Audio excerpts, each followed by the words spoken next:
Hey everyone and welcome to my channel Winter Studies. My name is Jeet Tiwan and the subject of medieval history and the topic of your lecture number 2.2 Chola empire administration. आज हम इस lecture में पढ़ेंगे चौल साम्राज्य का प्रशासन कैसे था। हमने इससे पहले वाले लेक्चर में पढ़ा था चौल साम्राज्य का उदय कैसे हुआ, तो आज हम इसमें पढ़ेंगे चौल साम्राज्य का प्रशासन किस प्रकार था। तो स्टार्ट करता हूँ मैं। चोल प्रशासन में राजा सबसे महत्वपूर्ण व्यक्ति था। सारी सत्ता उसके हाथों में केंद्रित रहती थी, लेकिन उससे सलाह देने के लिए मंत्रियों की एक परिषद भी होती थी। प्रशासन से संपर्क रखने के लिए राजा दौरे पर निकलता रहता था। चोलों के पास एक विशाल सेना थी, जिसमें हसित सेना, अश्वरोही और पैदल सेना भी शामिल थी। ये तीनों शाखाएं सेना के 3 अंग मानी जाती थी। पैदल सेना आमतौर पर भालों से लैस लथी रहती थी।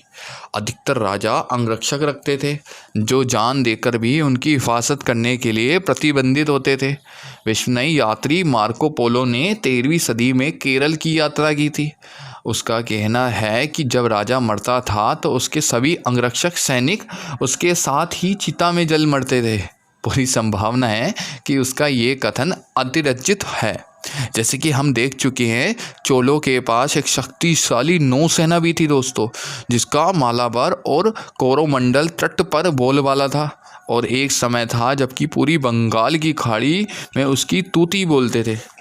चोल साम्राज्य मंडलों या प्रांतों में विभाजित और मंडलम वलनायों और नाडुओं में बटे होते रहते थे। कभी कभी राजा परिवार के सदस्य प्रांतीय शासक नियुक्त किए जाते थे। अधिकारियों को आमतौर पर राजस्व से भूमि दान द्वारा भुगतान किया जाता था। चोल शासकों ने राजा मार्गों पर एक अच्छा खासा ताना बाना कायम किया था। ये राजमार्ग व्यापार के काम आने के साथ साथ सेना की गतिशीलता की भी अभिवृद्धि करते थे। चोल साम्राज्य में वाणिज्य व्यापार पर खूब फल फूल रहे थे और व्यापारियों की कुछ बड़ी बड़ी श्रेणियां जावा और सुमात्रा के साथ व्यापार करती थी। चोलों ने सिंचाई की ओर भी ध्यान दिया। कावेरी तथा अन्य नदी का उपयोग इस प्रयोजन के लिए किया जाता था। सिंचाई के लिए बहुत से तालाब बनवाए गए।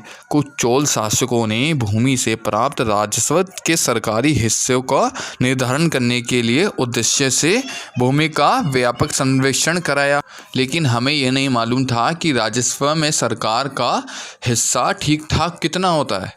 भूमि स्वर के अलावा चोल शासकों की आमदनी के दूसरे जरिए भी थे, जैसे व्यापारिक चुंगी, पेशों को लगाए जाने वाले कर और पड़ोसी प्रदेश की लूट से मिलने वाला माल अस्वाब। चोल शासक खूब समृद्ध संपन्न थे और इसलिए वे उनके शहरों, मंदिरों तथा भव्य स्मारकों का निर्माण करा सके। राष्ट्रकूट साम्राज्य की कुछ इलाकों में हम गांवों के स्थानीय स्वशासन की चर्चा ऊपर कर चुके थे। चोलकालीन अभिलेखों की प्रचुरता के कारण हमें इस साम्राज्य के ग्राम प्रशासन की अधिक जानकारी प्राप्त है। अभिलेखों में 2 सभाओं का उल्लेख देखने को मिलता है दोस्तों। इनमें से एक है उर और दूसरी सभा ये महासभा और गांव की आम सभा भी, लेकिन महासभा के कार्यकलाप के लिए संबंध में हमें अधिक जानकारी है। ये अग्रहार कहे जाने वाले ब्राह्मण गांवों के वक्त सदस्यों की सभा थी। अग्रहारों में ब्राह्मण लोग निवास करते थे और उन्हें वहाँ की अधिकांश भूमि लगाम मुक्त होती थी।